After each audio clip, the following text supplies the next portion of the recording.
You said this morning, as you were thinking about yesterday, you were intimidated. And man, I would echo that feeling. You know, it's just, I think sometimes you get overwhelmed with information. And oftentimes as a speaker, you're overwhelmed with, is there anything else I could possibly add? And really, I think there's a moment, though, in that to recognize Satan will do anything to destroy God's move. And all of us, I think, in different ways confront that, where we feel less than. We feel like we don't have anything to add. And that's exactly where Satan would have you. That's how he stagnates the church. That's how he stops things from happening kingdom-wise, is when you and I feel that maybe we're not enough, like maybe we don't have something to say. That's not a reason for ego. It's not a reason for us to feel we're better than, but the fact is God has written into us a code. He's downloaded into us something that is effective for his kingdom, that is necessary for the kingdom to be established. And so that's why we tell our story. That's why we share. That's why we work. That's why we get insight. That's why we build, is so that his kingdom can increase. I'd like to start this morning with this premise, because I think this is really important, and this has been said a number of different ways. I'm just going to say it a little bit differently. But I think it would be phenomenal as we talk about salvation, as we talk about people who come to know the Lord, that the moment that you accept Jesus Christ as your Lord and Savior, you are in full-time ministry. And I think it would be really healthy for us to transfer that, to let people know that it's not an option. You don't choose that. When you accept the Lord as your Savior, you are in full-time ministry. So the question is not if you are, the question is how well are you doing in full-time ministry? How much have you accepted that as part of your being? Second thing is that God's calling is a command. It's not a suggestion. It's not a statement. When God calls us, that's a command to us. It's to follow him. It's to be his. It's to make him our Lord and Savior. And I think today's we don't use the word Lord very often. In Christianity we do. We throw it out as a word. But really, in a republic, we have no concept of what a Lord is. You know, well, actually, Steve did a little bit. He said, when your boss, kind of tells you to do something and points a gun at you, you do it. Well, that's what a Lord is. But we get to voluntarily come under him as that, to go wherever he would go. The third thing I want to talk about this morning is that obedience is the ultimate success. We have so many measures thrown at us today in our culture today to measure success. I want to say that obedience is the success. A number of years ago, the big thing to do as a Christian was to walk around with a WWJD bracelet around you. And people actually get frozen in the thought of what would Jesus do. What made Jesus successful was obedience. That every point along the way, he knew what his Father wanted, and he did it. It's not recreating every single action he did. It's you and I learning that we have a Father who's invested in us, who's active in us, and who has something for us to do. We need to find out what that is and be obedient to it. I came to know the Lord as a cocaine addict. I was back in the mid-'80s, $1,000 a week addict. I was working for my dad. It's easy money. That's why I went to work at my dad's company, because it was the easiest way for me to make money. It actually was the least amount of work I had to do to make that kind of money. And it proliferated into an amazing drug habit, an alcohol habit. And I won't go through the whole story, but God just did some miraculous things to wreck me and get me back on a right path. And almost immediately after getting saved, Bill Glass, who was a former tight end of the Cleveland Browns, was doing a crusade in Cleveland. And since I had been a lifelong season ticket holder and fan, I thought, name recognition. And so I went to the crusade, and there really, absolutely, definitively, heard a call into full-time ministry. But because I had no knowledge of the kingdom, what I actually heard was a full-time call into the pastorate, because that's what I assumed full-time ministry was. So I immediately, so I got saved in June, and by July I was enrolled in a Moody extension course at Brush High School, and it just started in saturating myself in the Word. And got involved in a local church, ended up going to Bible college. In that, I had made a commitment to my younger brother that I never wanted to compete with him for the business, for our company. And I said, look, God's taken me out of that. This is the track I'm going on. The company is yours. I want nothing to do with it, want nothing from it. God's going to provide everything I need. So I was in college, going through, Bible track, going through a pastoral track, and come into my senior year.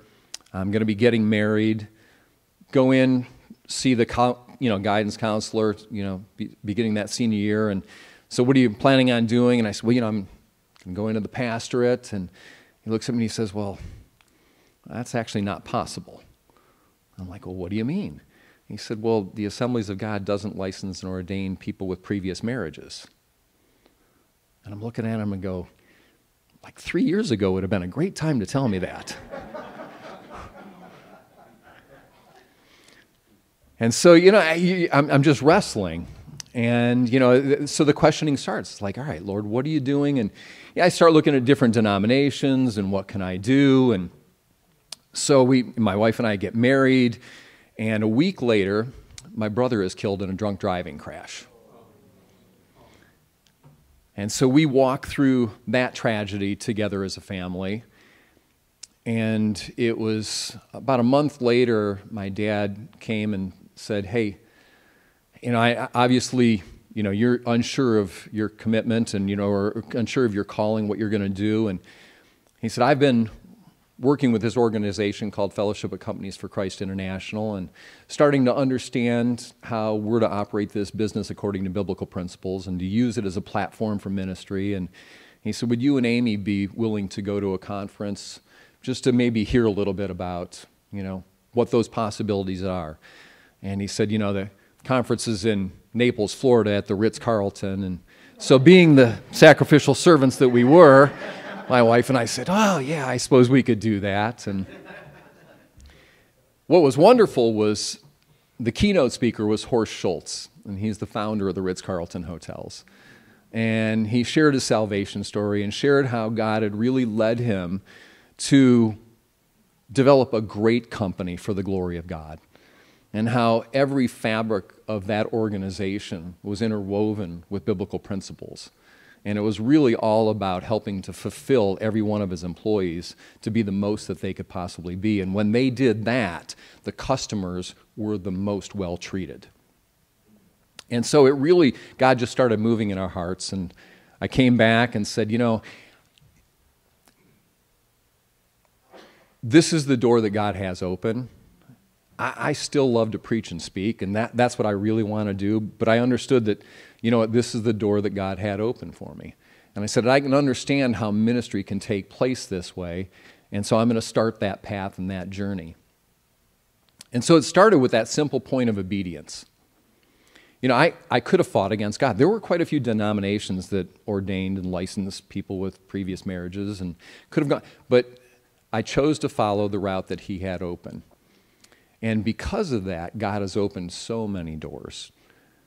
And He's taught me so much about what full-time ministry really looks like. And so for that, I'm just incredibly grateful. And I think that's something that I really try to encourage people with, is that idea that, when God calls us, He equips us. My degree was in Bible. It wasn't in business. But you know what? He's surrounded me with phenomenal people at our company who really understand all aspects of business. And so things just richly come together and work because that's the plan that He had.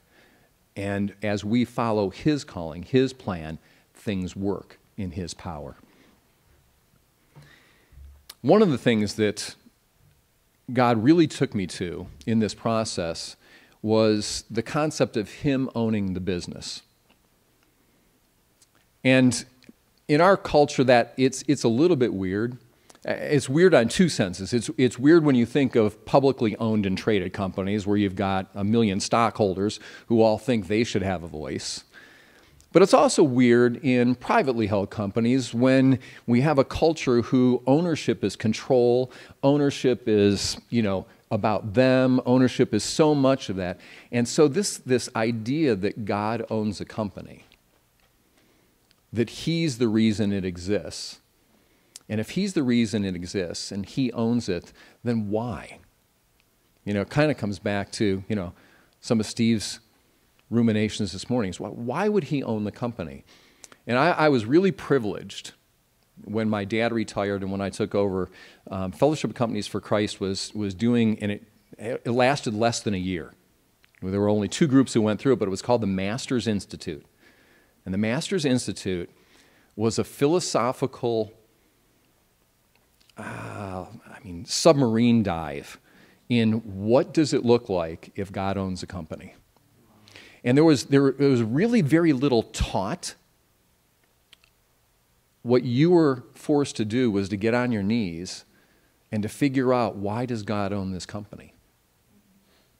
And what would it look like if every facet of the company came under him? What is accounts payable? What is accounts receivable? What is marketing? What is sales? What is creativity? What is manufacturing? What is quality control? What does that look like if God owns it? And why does he own? What's his purposes? What's this really about? And so as I went through that process of trying to figure out, God, what do you really want this to be? It really boiled down to 2 simple things. One, he was going to put me into relationship with employees, and I was to reflect his character with those employees. Love, grace, forgiveness, justice, mercy, righteousness. And then I was to do the same thing with our customers. I was to view them as God's creation and to love on them. I can't remember who said it yesterday, but it was, that concept of loving your customers. That's a truth. If I come from that approach, if I can put myself where I care about their business as much or more than they do, then I become really, truly much more valuable to them. And so as God walked through those processes, and we're still refining those things. That doesn't happen all at once. But as you walk through that process, there's a refining that happens in you. And there's a deepening of an understanding of the calling that God has put on us, and really all that we can accomplish in him and through him and for him. This thing of obedience, and especially in business, can be trying. As God was walking us through refining all these things, one of the things that we were struggling with, as so many companies do, is just people being on the shop floor, especially as a manufacturing facility. We have a product to make, and we have deadlines, and we have quality, and so we need people at their machines working on them, and we were struggling with people not being there.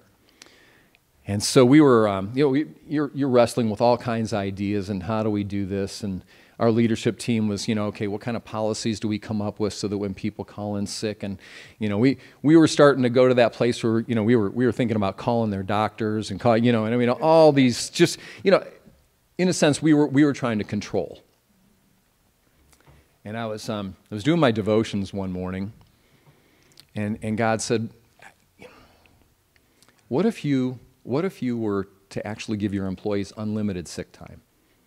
What if you were to offer to pay them for every hour they're sick? And I thought, well, that's ludicrous, because we'd have nobody here. They'd call in sick every day. That's the whole point. They need a paycheck. That's how we get them here. And God said, no, I actually want you to, he goes, I want to reframe that. He said, think about somebody who's got the flu, but also has 3 children at home. And they know that they need to support those children, but they know that if they call in sick and they aren't going to get paid, they're losing. He said, would it not be more of a blessing for you to, and I started catching God's heart in this. And so I sat down with my leadership team and I said, all right, so here's kind of the direction I hear the Lord leading. And let me tell you something, I'm thankful they didn't have guns and arrows or knives or anything else, man, because if it would have been possible for them to vote me out of the company, it would have happened then and there. And it really was that whole thing. It was the fear. It was kind of like, no, you can't do this in today's time. I said, people will just abuse it all over the place. And the only thing I could say was, I said 2 things. I said, number one, people are already abusing they're already abusing it. I said, I really I'm having a hard time thinking they're going to abuse it more. I said, but here's the important thing. And mind you, my leadership team, they're not saved. I said, the important thing is, I really believe this is what God's telling me to do. And I don't have an option. Obedience is the only thing. And I said, so it's really going to be irrelevant how this turns out because we have to obey, regardless of what happens. And so they went kicking and screaming. And I remember one of my guys is kind of like, fine. He goes, I'm going back 2 years. He goes, and I'm going to start charting every single person that was sick. Because he goes, 6 months from now, he goes, would you agree? He goes, that if this thing's going way south and we're just paying, he goes, you agree you're going to? I said, actually, I won't because, again, it's obedience. I said, but you go ahead and chart. I said, you make sure you do it well because I said, that's a good exercise. We need to do that. We need to find out what's going on. So he did. He went back and, they amassed everything that we had. We come up to the 6-month mark and we're in a meeting and I said, what have you got? What are your findings? And he's starting to turn about 7 shades of red. And he said, he goes, we've had a 20% decrease in people calling in sick since we started this policy.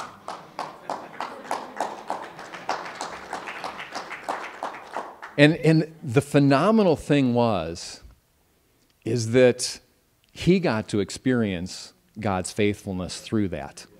It was God speaking directly to him. 6 months later, we were again going, okay, we're in the 1-year mark now.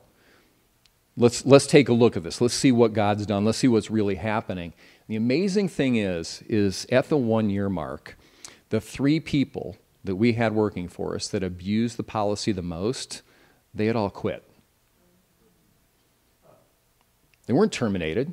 There was no pressure put on them. We were paying them. They left. And so I can only tell you that when we walk in obedience, and obedience is the success, not the result, but there's an awful lot of times that God really knows what he's doing. So it's taking those steps of obedience, even when it looks like it really is the wrong thing to do. That was about, I'm trying to think, that was probably about 2003, 2004 when that happened. Roll forward 2008. We normally aren't affected a whole lot by economy, but the 2008 crunch kind of hit us. A lot of our fuel pump manufacturers, a lot of airlines started decreasing their stock. They were using up all their inventories, and so that severely decreased our workload. And the guy who mentored us at the time said, hey, I just want to throw something out. He said, I don't know if this will apply to you or not, but he said, one of the companies I work with in Indiana, their bank just called their credit line. And he said they had a strong balance sheet, strong P&L, but the bank just saw a couple of things. He called their credit line, and he said this was a profitable company that has just gone out of business because they couldn't pay back the credit line. And the bank literally, it closed their doors for this. And he said, so I just want to, he said, I don't know if that would apply to you. He goes, but I would just encourage you, really take a strong look at that. Well, the interesting thing is we had spent a year really going into our credit line because we were kind of adding machines, we were adding tooling, we were doing a lot of things. So we took a serious look at that. And we said, okay, we need to get things, under control. Let's start decreasing this however we can. And one of the ways I decided to do that, and we'd been charitable. We were a giving company. And I said, you know what, for right now, let's back that off. Let's really get back to a place, because I said, no company can give money when you're not in existence. I said, so let's take care of that first, and then we'll move on. Our goal was, and we also chose not to give bonuses that year, even though we were profitable, because it's actually cheaper to pay taxes than it is to give bonuses. So we said, let's not worry about that. And hopefully by next March, we are an S corp. Like by next March, if we can return to that cash status, we'll give our bonuses for our hourly employees. We started that process. Things started working well. We were moving along that track. About middle of January, again, I'm doing my devotions, and God he says, you really don't trust me, do you? And I knew immediately. There was just no question. And I said, yes, I'm acting like I don't trust you. And he said, well, here's what I'd like you to do. He said, I want you to start giving again. He said, but I also want you to make up everything you haven't given since December. And that, we had to go into our credit line to do that. And my guys were furious because these guys, people that they work for, they hadn't gotten their bonuses. And I'm kind of like, guys, we've been through this once. I'm going to ask you to trust me again. I said, this is about obedience. And I said, we have to give to him first. I said, I realize I made that mistake. So we did. First week of March, we're still making a little bit of inroads, but we're a ways away from being able to be in a position where we've got cash to give bonuses. And the week before that deadline, we got checks in from people who were, 90, 180, 200 days. All of a sudden, and we weren't really making a hard press to call everybody in. We just got all these checks in that paid off our credit line and almost to the penny gave us enough to pay our hourly bonus.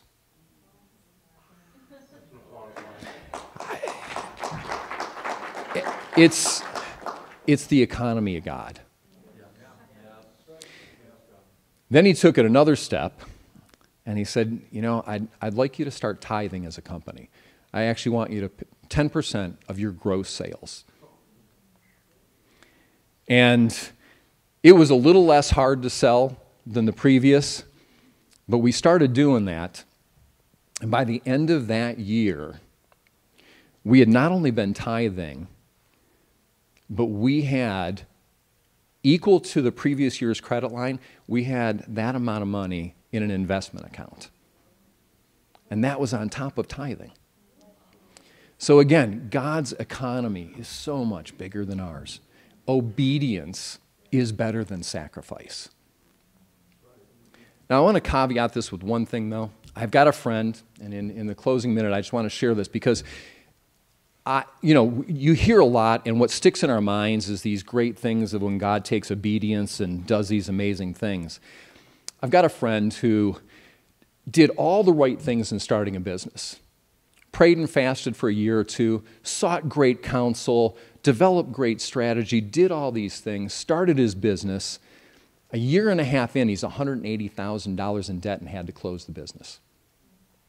And a couple years later, he and I were talking, and we were just talking about that whole thing of just the angst and how did I mishear God? How could I have not, through all of that, heard his voice? And I said, I just asked him a question. I said, whatever happened with the $180,000 debt? He goes, well, I took the next 10 years. He said, I declared bankruptcy. He said, but I took the next 10 years and I paid off every debtor with interest. And in that process, he led 2 of them to the Lord. And I said to him, Bob, I said, can I just tell you that if God owns your business, is he not allowed to do anything he wants with it? Including close it to bring 2 people to the Lord. Obedience is success. Thanks.